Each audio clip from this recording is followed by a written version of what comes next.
Isaiah, the 22nd chapter. Here we see the prophecy of the valley of vision, verse 1. Now here we see three prophecies in this chapter, and they all deal with Jerusalem.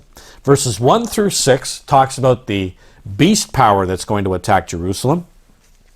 Verse 15 and on talks about the fourth overturn of the throne of David from Britain back to Jerusalem, and Jesus Christ is going to rule on that throne. And here in verse 7, here is a prophecy about an army coming in to save Judah. And this army, of course, is Israel, NATO.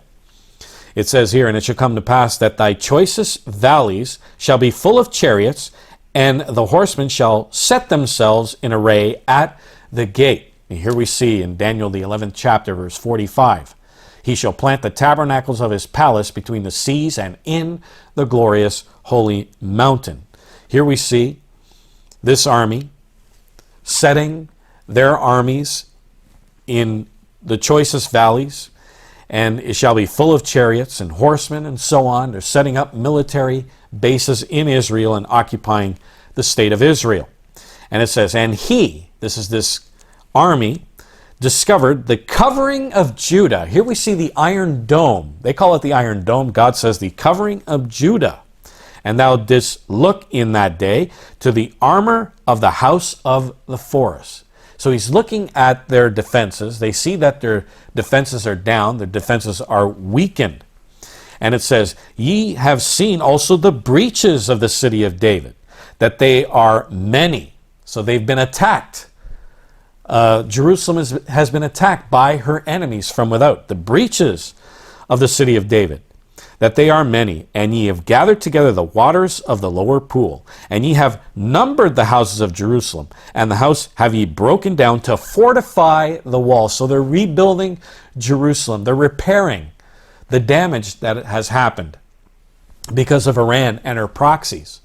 They're repairing Jerusalem. So this army is coming in to save Judah, to repair Jerusalem. It's the same prophecy as Isaiah the 14th chapter. And it says, and you have also made a ditch between the two walls for the water of the old pool. So again, they are repairing Jerusalem.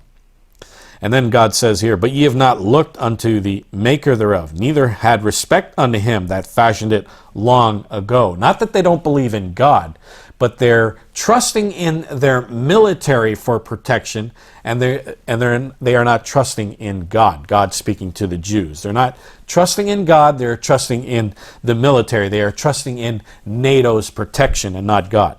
And then in verse 12 it says, in that day did the Eternal of hosts call to weeping and to mourning and to baldness and to girding with sackcloth, and behold, joy and gladness, slaying of oxen, killing of sheep, eating flesh and drinking wine. Let us eat and drink, for tomorrow we die. When you read the book of Amos, chapter 6, verse 1 through 8, it is speaking of the house of Israel. And the work of the Watchman, calling for the house of Israel to repent. God's calling on Israel to repent. So obviously this army is an Israelite-led army. Of course, it's talking about NATO. And then it says, and it was revealed in my ears by the Eternal of hosts, surely this iniquity shall not be purged from you till ye die, says the Eternal of hosts. And when you read Ezekiel, the 33rd chapter, God says, turn ye from your wicked ways, for why will you die, O house of Israel? So obviously, this is talking to not just the house of Judah, but the house of Israel. We see the house of Israel in Jerusalem, saving Jerusalem, repairing Jerusalem. It is speaking of the king of the north, NATO.